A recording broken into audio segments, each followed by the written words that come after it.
சொன்னோம் பூசணிக்கு எனக்கவடம் என்னதுங்கோ என்னுடைய தொழில் இதுவே உங்களோடு இருந்து தர்ம முடிசூடி ஆளும் மட்டும்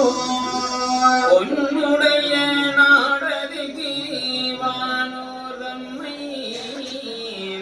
போக விலை கொடுக்க அவர் போனாரங்கே கன்னிமடை வாகையை பிடித்துக் கொண்டு கருணைபதி திருவீதி வருகின்றார்